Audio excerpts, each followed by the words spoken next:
Director ion Mukherjee నుంచి కూడా ఇంకో అప్డేట్ ఉంది భయ్య, ధూమ్ 4 తీస్తున్నారంట. అండ్ ఇది కూడా యష్ రాజ్ ఫిలిమ్స్ నుంచే వస్తుంది. Same action movie, same war 2 లెక్కనే. కాకపోతే ఈ మూవీకి సౌత్ ఇండియన్ నుంచి ఒక క్యారెక్టర్ని చూస్తున్నామని చెప్పారు. ఆల్రెడీ ఎన్టీఆర్కి వార్ 2లో ఇచ్చిన క్యారెక్టర్నే ఇంకా తీసుకోలేకపోతున్నారు ఫ్యాన్స్. మళ్ళీ అదే సౌత్ ఇండియన్ నుంచి మళ్ళీ ఇంకో కొత్త యాక్టర్ అంటే డౌటే చెప్పాలి భయ్య. అండ్ ఇంకో ఈ యాక్టర్ కూడా రామ్ చరణ్ అని చిన్న డౌట్ ఉంది, బట్ ఇది ఇంకా కన్ఫర్మ్ కాలేదు. కాకపోతే సౌత్ ఇండియన్ నుంచి అయితే ఒక క్యారెక్టర్ కావాలని చెప్పారు. సౌత్ ఇండియన్ నుంచి యాక్టర్ అంటేనే కొంచెం భయం అవుతుంది, వద్దనుకుంటేనే బెటర్. ఎందుకంటే ఆ బాలీవుడ్ ఇచ్చినా కూడా ఆ మూవీలో సైడ్ క్యారెక్టర్స్ మాత్రమే ఇస్తారు. ఆల్రెడీ మనం వార్ 2లో ఎన్టీఆర్ని చూసాం.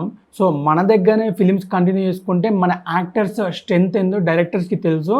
ఏ యాక్టర్ని ఎలా చూపించాలో మన దగ్గర ఉన్న డైరెక్టర్స్ మాత్రమే తెలుసు, బాలీవుడ్లకు తెలియదు. జస్ట్ వాళ్ళు మార్కెటింగ్ కోసం మాత్రమే క్యారెక్టర్స్ని చూస్ చేసుకుంటున్నారు తప్ప ఫుల్ లెంత్ మూవీస్ అయితే మనకు అంత ఈజీగా ఇవ్వరు భయ్య వాళ్ళు, ఎందుకంటే ఆల్రెడీ ప్రూవ్ అయింది కాబట్టి. సో ఈ విషయాన్ని ఇక్కడే క్లోజ్ చేసేసి మన దగ్గరనే సినిమాలు తీసుకుంటే బెటర్ అని నా ఒపీనియన్. ఈ అప్డేట్ మీద మీ ఒపీనియన్ ఏంటో కామెంట్ చేయండి.